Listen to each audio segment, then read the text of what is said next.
அந்த மொழியை கற்றுக்கிறனால என்னோட தாய்மொழி வந்து அழிஞ்சிடுங்கிறது பைத்தியக்காரத்தனமான ஒரு விஷயம். அப்படின்னா உண்மையிலேயே அந்த போராட்டம் பார்த்தீங்கன்னா வந்து ஹிந்தி எதிர்ப்புக்கான போராட்டம் இல்லை, அது வந்து ஆங்கிலத்தை கண்டினியூ பண்ணணுங்கிறதுக்காக போராட்டம் தான் அப்படிங்கிறது தெரியுது. சமயத்தில் என்னென்னா நம்ம என்ன தெரிஞ்சுக்கணும் அப்படின்னா, சுதந்திரம் அடைஞ்ச சமயத்தில் பார்த்தீங்கன்னா ஆங்கிலேயருக்கு எதிரான அந்த ஒரு மனப்பான்மை இருக்கு இல்லையா, அது ரொம்ப அதிகமாக இருந்தது. நம்ம நாட்டை இவ்வளோ நாள் ஆண்டாங்களே, இவங்கெல்லாம் வெளியேற்றணும் அப்படின்னு சொல்லிட்டு நாடு முழுக்கவே அந்த கொந்தளிப்பு இருந்தது. அது வந்து ஆங்கிலேயர்கள் மட்டும் இல்லாமல் அவங்களோட மொழியும் தானே நம்ம அது கொண்டு வந்தாங்க அவங்க. அப்போ அந்த மொழியும் நம்ம வந்து அகற்றணும் அப்படின்ற மாதிரி ஒரு சிந்தனை அப்போ இருந்தது. அதனால தான் வந்து நீங்கள் கான்ஸ்டிடியூஷனில் பார்த்தீங்கன்னா மொழியாக இருக்கும், அதே நேரத்தில் இங்கிலீஷும் அந்த சமயத்தில் இருக்கும். ஆனால் அதுக்கப்புறம் ஒரு குறிப்பிட்ட காலத்து பிறகு நீங்கள் இங்கிலீஷை எடுத்துகிட்டு ஹிந்தியை வந்து நீங்கள் முழுமையாக கொண்டு வந்துடலாம் அப்படின்ற மாதிரி அரசியலமைப்பில் சொல்லியிருக்கோம்.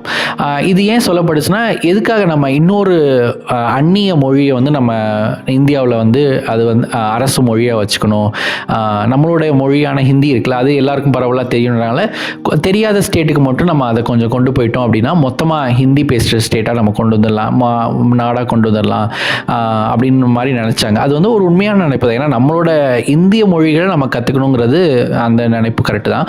ஆனால் என்ன ஆகுதுன்னா, நீங்கள் ஒரு விஷயத்தை அடுத்து இப்போ ஹிந்தி பேசுகிறத மாநிலமாக ஒன்று உருவாக்கணும் அப்படின்னா அதுக்குன்னு ஒரு டைம் வேணும் இல்லையா, ஒரு காலம் வேணும். இப்போ நீங்கள் பார்த்தீங்கன்னா ஒரு ஜென்ரேஷன் இப்போ தமிழ்நாடுன்னு எடுத்துட்டிங்கன்னா, இப்போ நான் சின்ன வயசுலேருந்து ஹிந்தி கற்றுக்க வரும்போது தான், ஏன்னா என்னை சுற்றி யாருமே பெருசாக ஹிந்தி பேச மாட்டாங்க, தமிழ்லாம் பேசுவாங்க. அப்போ கொஞ்சம் கொஞ்சமாக தான் நான் ஹிந்தி கற்றுக்க முடியும்.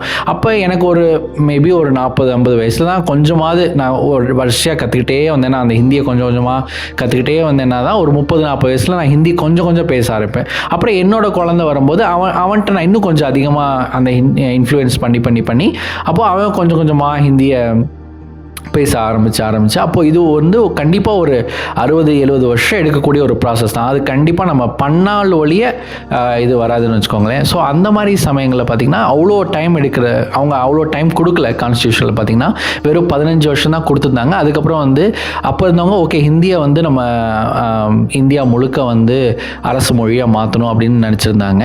பட் அப்போ தான் வந்து பல மாநிலங்கள் எதிர்த்து போராடிச்சு. அப்போ தான் திமுகவுமே இதை முதலிருந்து எதிர்த்து போராடி நீங்கள் வந்து ஆங்கிலத்தை வந்து கண்டினியூ பண்ணணும், ஹிந்தியை மட்டும் வச்சுக்கூடாது அப்படின்னு சொல்லியிருந்தாங்க. பட் ஆனால் இதை வந்து ஏதோ இவங்களுக்கு தமிழுக்கு அவ்வளோ பற்று இருக்கனால தமிழுக்கு ஆதரவு, தமிழ் மொழி அழிஞ்சிருமோ அப்படின்னு சொல்லிட்டு இவங்க நினச்சா நம்ம நினைக்கவே கூடாது. எப்பயுமே ஒரு மொழி கற்றுக்கிறனால நம்மளோட மொழி அறிவு வந்து அதிகமாகுமே தான் தவிர குறையவே குறையாது. அந்த மொழியை அழியவே அழியாது. இப்போ ஃபார் எக்ஸாம்பிள் நீங்கள் ஒரு மொழியை புதுசாக கற்றுக்கும் போது நீங்கள் உங்களோட தாய்மொழியை ரிலேட் பண்ணி தான் கற்றுப்பீங்க. அப்போ உங்கள் தாய்மொழி இன்னுமே உங்களுக்கு ஆழமாகுமே தவிர அந்த மொழியை கற்றுக்கிறனால என்னோட தாய்மொழி வந்து அழிஞ்சிடுங்கிறது பைத்தியக்காரத்தனமான ஒரு விஷயம். ஏன்னா நான் வந்து நான் கல்லூரி போய் தான் நான் இங்கிலீஷை கொஞ்சம் இன்டென்ஸாக கற்றுக்க ஆரம்பித்தேன். நான் இங்கிலீஷை கற்றுக்க ஆரம்பிக்கும் தான் எனக்கு தமிழ் அவ்வளோ இது வந்து நம்ம தமிழ் அவ்வளோ இலக்கணம் இருக்கே, அவ்வளோ இலக்கியம் இருக்கே அப்படின்ற மாதிரி எனக்கு தோணுச்சு. ஸோ அதனால் ஒரு மொழியை நம்ம கற்றுக்கும் போது நம்மளுடைய தாய்மொழி வந்து அதிகமாக அதோட பற்றும் சரி. அதனால தான் பாரதியார் சொன்னார், யாமறிந்த மொழிகளிலே தமிழ் மொழி போல் இனிதாவது எங்கும் காணோம். அது ஏன் சொல்ல முடிஞ்சது?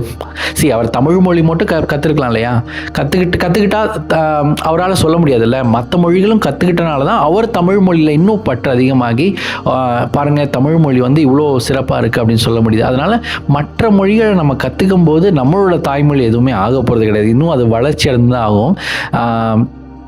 அதனால் இந்த ஹிந்தி திணிப்பு போராட்டங்கிறது உண்மையான ஹிந்தி திணிப்பு போராட்டம் கிடையாது, அது ஆங்கிலத்தை கண்டினியூ பண்ணணும் அப்படிங்கிறதுக்காக போராட்டம் தான். ஸோ அதனால் இந்த பல யூடியூபர்ஸ் சொல்கிறதெல்லாம் கொஞ்சம் நம்ம கவனித்து கேட்டு நிறைய விஷயங்களை கொஞ்சம் தேடி படித்தோம் அப்படின்னா உண்மை என்னங்கிறது நம்மளுக்கு தெரியும். நன்றி மக்களே.